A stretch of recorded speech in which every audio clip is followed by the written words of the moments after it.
Selamat pagi Bu, perkenalkan saya Erlita Gultom dari Pendidikan Fisika Universitas Jambi. Di sini saya akan mewawancarai Ibu tentang prinsip-prinsip interaksi pembelajaran.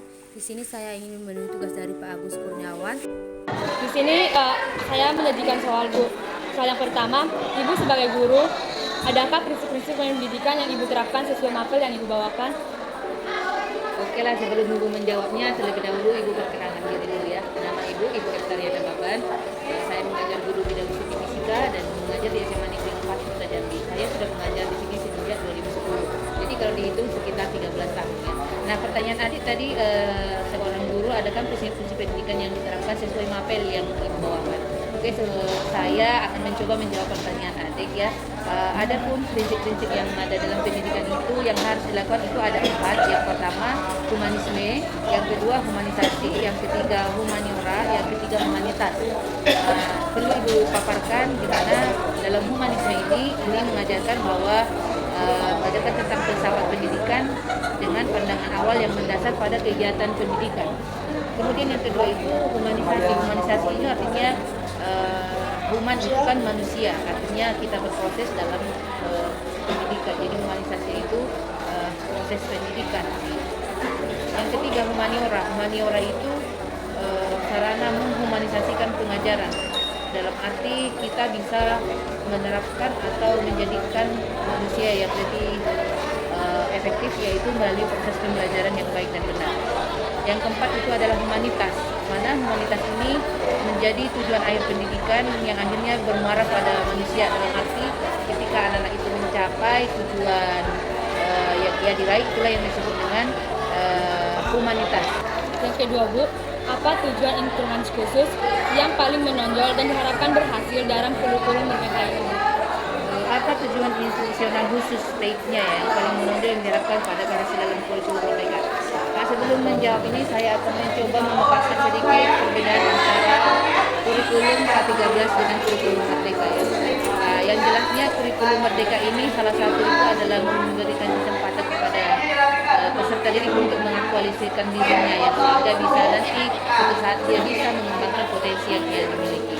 Jadi yang menjadi tujuan TIK-nya yang itu yaitu menciptakan lulusan atau menciptakan peserta didik yang lebih mandiri, kreatif dalam mengusung masa depannya.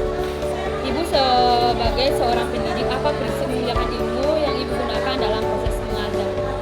Oke, memuliakan ilmu banyak maknanya ya. Artinya kalau Ibu mengandung makna memuliakan ilmu, artinya kita harus mentransfer ilmu kepada peserta didik itu dengan sebaik mungkin. Artinya memberikan mentransfer ilmu bukan berarti kita harus mengajar mendidik, tetapi memberikan kesempatan kepada peserta didik untuk mengembangkan potensi yang dimiliki, misalnya buka media pembelajaran sehingga dia termotivasi atau bisa belajar secara.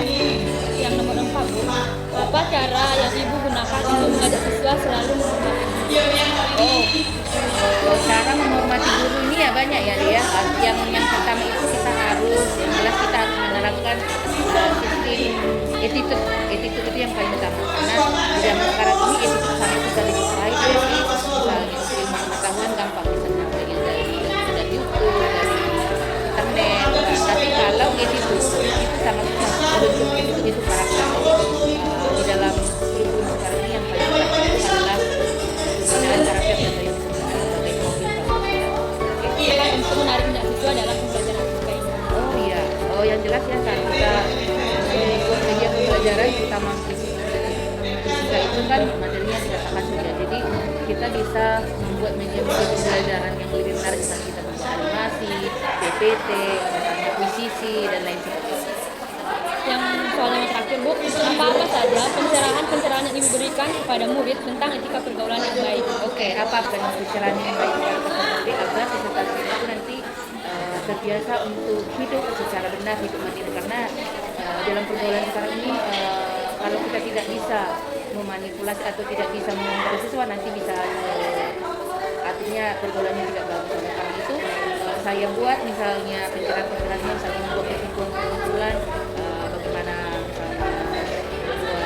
permainan tetapi yang bisa mengandung hal-hal positif. Nah, seperti itu yang bisa saya lakukan. Sekian Bu dari wawancara